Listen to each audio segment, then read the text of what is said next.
Everyone, আমি শুক্লার ফ্যামিলিতে জানাই তোমাদের অনেক অনেক স্বাগত। আশা করছি তোমরা সবাই ভালো আছো, সুস্থ আছো, আর আমার পরিবারের সবাই ভালো আছে, সুস্থ আছে। আর এখন বাজে সকাল 7:30। এখন থেকে আমি আমার ব্লগটা শুরু করছি। আর সকালবেলা তো 6টার সময় সায়নীকে স্কুলে দিয়ে এসেছি। এসে না মানে শুয়েই আছি, ভালো লাগছে না জানো তো। আজকে শরীরটা মোটে সাথই দিচ্ছে না, ইচ্ছাই করছে না কোনো কাজ করতে। এতক্ষণ শুয়েছিলাম, এবার দেখছি না শুয়ে থাকলে তো হবে না, আমার সংসারের কাজগুলো তো আমার করতেই হবে।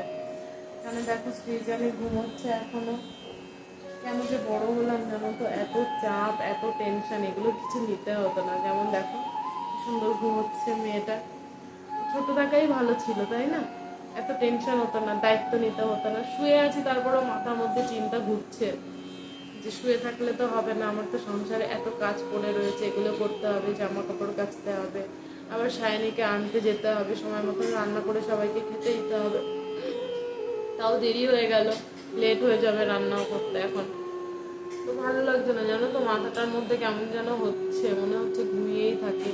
মানে মাতাল মাতাল ফিল হচ্ছে। জানি না মদ খেলে যারা মাতাল হয় তাদের এরকম অনুভূতি হয় কি না, কিন্তু আমার মনে হচ্ছে মাতালদের এমনই হয়। মানে ঘুম চোখ থেকে যায় না, মনে হচ্ছে ঘুমায়। আর কি বলো তো, মানে রাত্রেবেলা না আমার ঘুমটা না সেই ডিপ ঘুম হয় না, ঘুমাচ্ছি ঠিকই, মানে ঘুমের মধ্যে না মানে মনে হচ্ছে আমি যেন জেগেই আছি, আমার মধ্যে হুঁশ আছে, আমার মানে জ্ঞান আছে, এরকম মনে হচ্ছে। সেই ডিপলি আর ঘুম হচ্ছে না। ভাবছি একটা ডাক্তার দেখাবো, ওটা কি করবো। এই বেশ কয়েকদিন ধরেই এমন হচ্ছে জানো তো। মাঝখানে একবার হয়েছিল, একটা হোমিওপ্যাথি ডাক্তার দেখিয়ে বেশ ভালো ছিলাম, তো এখন আবার শুরু হয়েছে এই জিনিসটা। এখন এমন যদি হয় যে আমার ডাক্তার দেখিয়ে মানে ওষুধ খেয়েই আমার ঘুমোতে হয় সে ডিপলি ঠিকভাবে, এটা তো ভালো না না।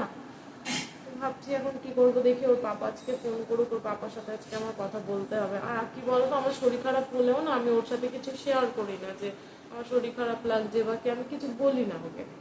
ও এমনি ওর কাজে ব্যস্ত থাকে, তারপরে আমি যদি বাড়ির আরেকটা টেনশন দিয়ে দিই। হ্যাঁ, আমার কথা না বলি, কিন্তু মেয়েদের কথা আমি ওর থেকে কিচ্ছু লুকাই না। মেয়েদের সে যতই মানে সামান্য একটা কিছু হলেও আমি কিন্তু মেয়েদের কথা ওকে জানাই, কারণ সে দূরে থাকে। মেয়েদের বিষয়ে তার জানার সম্পূর্ণ অধিকার আছে। সে মেয়েদের কাছে থাকতে পারে না, মেয়েদের কিছু জানতে পারে না, শুনতে পারে না। এবার আমি যদি তাকে না বলি তাহলে কি করে হবে? এই জন্য মেয়েদের বিষয়টা আমি সবসময় তার সাথে শেয়ার করি, কারণ আমার মনে হয় তার জানা দরকার, তার জানা উচিত। অনেকে বলে যে বর বাইরে থাকে, মেয়েদের কথা বলবে না, টেনশন হয়। আরে ভাই, তার তো বাচ্চাটা না। এবার পরে যদি মানে শরীরটা, ধরো শরীর খারাপ হলো, আমি ওকে বললাম না, পরেও আমাকে প্রশ্ন করবে তুমি কেন বললে না।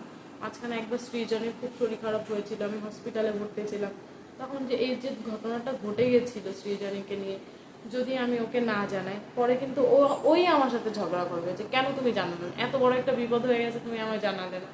তো মেয়েদের যাই হোক, একটা সামান্য যদি একটা কিছু হয় না, তাও আমি ওর বাবাকে জানাই। আমি মানে কিছু আমি লুকাই না ওর থেকে, মেয়েদের বিষয়ে অন্তত। আমার বিষয়ে যা হয় হোক আমি বলি না। আর ডাক্তারও বিশেষ করে আমি খুব একটা ডাক্তার দেখাই না যে আমার শরীর খারাপ বলেই আমি দৌড়ে যাবো ডাক্তারের কাছে, এমনটা না। আমি কিন্তু যতক্ষণ পারি আমি সহ্য করে থাকি, যখন একেবারে মানে আমার সহ্যের বাঁধ ভেঙে যায় তখন আমি ওষুধটা খাই। আর এই যে ডাক্তার দেখাই আর কি। আর এই যে আমার মাথা যন্ত্রণা প্রবলেম, কিন্তু অনেক দিন থেকে আমি ডাক্তার দেখাচ্ছি। তো ডাক্তার আমার একটা ওষুধও লিখে দিয়েছিলেন যে এই ওষুধটা মাথা ব্যথা হলে শুধুমাত্র তখনই খাবে, যখন মানে ভীষণ ব্যথা হবে, তুমি আর সহ্যই করতে পারছো না, শুধুমাত্র তখনই। যতক্ষণ তুমি সহ্য করতে পারবে ততক্ষণ খাবে না। তো আমি ওনার কথাটা মানি। আমার কিন্তু মানে আমি স্যারেডানটাই বেশি খাই জানো তো। মানে উনি যে ওষুধটা লিখে দিয়েছিল সেটার থেকে আমার স্যারেডানটাই বেশি ভালো মনে হয়। এবার কিন্তু স্যালাডটা আমি কখন খাই, যখন আমি আর সহ্য করতে পারি না, মানে দেখছি আমার মেয়েদের পিছনে এখন অনেকটা সময় দিতে হবে। আমার কাছে মানে এখন আমার শরীরটা আমার কাছে অনেকটা, যে আমার শরীরটাকে এখন সুস্থ রাখতেই হবে, আমার মেয়েদের পিছনে আমার অনেকটা সময় দিতে হবে, সংসারে এতটা সময় দিতে হবে। তখন আমি যখন দেখি যে না এখন আমার ওষুধটা খেতেই হবে, শুধুমাত্র তখনই আমি ওষুধটা খাই, এছাড়া কিন্তু আমি ওষুধটা খাই না। তো দেখো অনেকক্ষণ তোমাদের সাথে বক বক করছি, 4 মিনিট 29 সেকেন্ড হয়ে গেল তোমাদের সাথে শুধু কথাই বলে আছি। তো চলো এখন মাছগুলোকে একটু খেতে দিয়ে আমি আমার কাজগুলো শুরু করি। আর কিচ্ছু করিনি জানো তো, এখনো পর্যন্ত কোনো কাজেই হাত দেই, শুধু চুপচাপ বসে আছি। আর বেশ কয়েকদিন তোমাদের সাথে কোনো কাজ শেয়ার করা হচ্ছে না, শুধু আজ একটু গল্প করছি তোমাদের সাথে। কী করবো বলো, দুটো বাচ্চা নিয়ে দৌড়াদৌড়ি সংসার, এগুলো করতে গেলে না হয় না জানো তো, পেরে উঠছি না। তবুও চেষ্টা করছি তোমাদের সঙ্গে ভিডিও দেওয়ার। তো তোমরা সবাই আমাকে সাপোর্ট করো, আমার পাশে থেকো। তো চলো মাছগুলোকে খেতে দিই আগে, তারপরে সৃজনীকেও তুলবো। দেখো আমার দুষ্টু বাবাটা ঘুমাচ্ছে। তো চলো আগে কাজ সারি। আর এখন সৃজনীকে তুলবো না, কারণ এতদিন স্কুল ছিল, একটু আগে আগেই ঘুম থেকে উঠেছে। আজকে স্কুল বন্ধ, ওর তো শনি রবি দুদিন ছুটি থাকে। তো ভাবলাম আজকে আর তুলবো না, একটু ঘুমিয়ে নুকো, একটু ঘুমিয়ে নিক আর কি। আর আমি কিন্তু কথা বলতে বলতে না একটু তুতলে যাই, তোমরা প্লিজ মানিয়ে নিও আমার সাথে, ঠিক আছে? তো চলো। আমি না আমার কাজগুলো শুরু করার আগে প্রথমে মাছগুলোকে কিন্তু খাবার দিয়ে নিই। আর দেখো আমি ক্যামেরার দিকে দেখছিলাম, কারণ যে তোমরা ঠিকঠাক দেখতে পাবে কিনা, সে তার জন্যই আমি একটু ক্যামেরার দিকে দেখছিলাম যে আমাকে ঠিকঠাক দেখা যাচ্ছে কিনা। তো দেখো মাছগুলোকে একটু খাবার দিয়ে দেবো। আর ওরা না, আমি এখানে যদি আসি সকালবেলাটায়, ওরা বুঝতে পারে যে এখন আমাদের খাবার দেবে।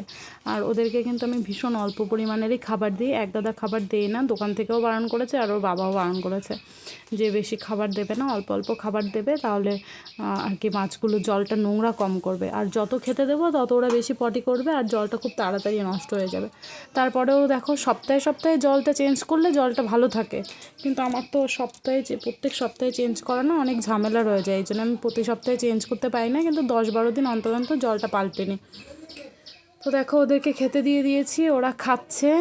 আর এই বড় মাছটা কিন্তু আমার ভীষণ প্রিয় মাছ। এর দুটো মাছ ছিল জানো তো, একটা মাছ মারা গেছে। আর এই যে গোল্ডেন ফিশ একটা দেখছো হলুদ কালার না, ওটাও কিন্তু ওই অরেঞ্জ টাইপের ছিল, কিন্তু ওটা আবার হলুদ আর সাদা হয়ে গেছে, দেখেছো? কি জানি বড় হচ্ছে আর কালার আস্তে আস্তে চেঞ্জ হয়ে যাচ্ছে। তো দেখো মাছগুলোকে তোমরা। আর এই যে মাছগুলো না, ওগুলোর নাম আমি জানি না, কিন্তু বেশ ভালো লাগে, ওরা ঝাঁকে ঝাঁকে থাকে। আর দেখো ওদের কাছে একটু সময় থেকে আমি চলে এসেছি ঘরের কাজ করতে। ঘরটা প্রথমে ঝাড় দিয়ে নিচ্ছি, আর দুবেলা করে ঝাড় দিই, তারপরেও যে এত নোংরা কোত্থেকে বেরোয়। আর বেশি নোংরা হচ্ছে কেন জানো তো? এত নোংরা দেখা যাচ্ছে কেন, এই যে ঝাঁটাটা, এই ঝাঁটাটা নতুন এনেছি। আর এই ঝাঁটার গায়ে না অনেকটা ফল থাকে, সেই ফলগুলো ওই মানে খুলে খুলে পড়ে যায়, ওই তার জন্যে আরও বেশি এত নোংরা দেখাচ্ছে। না হলে ঘরে এমন কিছু বেশি নোংরা বেরও হয়নি, শুধু এই কাগজগুলো বাচ্চারা কাটাকুটি ছেঁড়াছিঁড়ি করে, ওই জন্য এই কাগজগুলো প্রত্যেকদিন ঘর থেকে বের হয়। আর দেখো বন্ধুরা, আমি লাইটটা অফ করে দিলাম। গলিতে যে লাইটটা জ্বেলেছিলাম ঝাড় দেওয়ার জন্য, তো ওদিকে আমার ঝাড় দেওয়া হয়ে গেছে, এই জন্য আমি লাইটটা অফ করে দিয়েছি। আর তারপরে বাসি যে কাজগুলো ছিল সব করে নিয়েছি, সব কিছু আর তোমাদের সাথে শেয়ার করলাম না। আর এখন দেখো আমি কয়েকটা মুড়ি নিয়েছি, মুড়িগুলো এখন খেয়ে নিচ্ছি, কারণ কালকে রাত্রে বাদাম ভেজানো হয়নি। আর শাইনিকেও তো স্কুলে পাঠিয়েছি, ওকেও কিছু খাওয়াইনি, ওকে একটা বিস্কিট কিনে দিয়েছিলাম, বলেছিলাম বিস্কিটটা খেয়ে জল খেয়ে নিও। আর স্কুল থেকেও বিস্কিট দেয়, আর হলো গিয়ে তোমার খেতে দেয়, ওটা খেয়ে নেয় শাইনি, ভাত দেয় তো ওদের মিড ডে মিলে। তো দেখো বন্ধুরা, আমার সারাদিনে তোমাদের সাথে কথা বলা হয়নি। দেখো দুপুরবেলা কিন্তু আমি পুজো করে নিয়েছি। দেখো আমার গোপুর সেবা আমি দিয়ে দিয়েছি। আর কালকে ওর বেড কাভারটা চেঞ্জ করে রেখেছিলাম। এই দেখো আমার গোপু সোনা বসে আছে। আজকে গোপুর ভোগে তেমন কিছু দেইনি, নকুলদানা দিয়েছি। আর বলেছিলাম তো কালকে তোমাদের, ওর দিদি ওর জামা কাপড়গুলো কেচেছে, তো এই দেখো জামা কাপড়গুলো কেচেছিল, আর আজকে আমি তুলে সেগুলো ভাঁজ করে রেখে দিয়েছি। এখানেই গোপুর জামা কাপড়গুলো থাকে, আর এখানে দেখো বেড কাভারগুলো এই সাইডে থাকে। তো চলো, শাইনি একটু ড্রয়িং করছে। এখন নতুন একজন টিচার এসছে, তোমাদেরকে তো দেখালাম, তো নতুন করে শিখছে, তো ওর একটু অসুবিধা হয়ে যাচ্ছে। এই দেখো ভয় পাচ্ছে, তারপরে আমি আবার একটু বকেছি, এই জন্য মনটা খারাপ হয়ে গেছে। দেখো এই যে এরকম স্যার এরকম করিয়েছে, কিন্তু ওর এরকম হচ্ছে না, ও চেষ্টা করছে। এবার 2-1 দিনে তো হবে না, অনেক দিন প্র্যাকটিস করতে করতে তারপরে হবে। তো চলো বন্ধুরা, আমি আগে শাইনিকে একটু দেখাই, ওর হাতে একটু হাত মেলাই, যাতে ওর করতে একটু সুবিধা হয়। তো চলো আগে আমি ওকে একটু হেল্প করে নিই, তারপরে তোমাদের সাথে কথা বলছি। আর হ্যাঁ, সকালবেলা কিন্তু রান্নাবান্না করে খাওয়া দাওয়া করে আমরা সবাই চান্দান করে নিয়েছি। আর তাই ওদেরকে বললাম যে তোমরা দুইজন তাহলে একটু হাতের কাজ করে নাও। সৃজনী দেখো এদিকে, এই যে ওর হোমওয়ার্ক ছিল এগুলোন, তো সৃজনীর হোমওয়ার্ক সব কমপ্লিট হয়ে গেছে।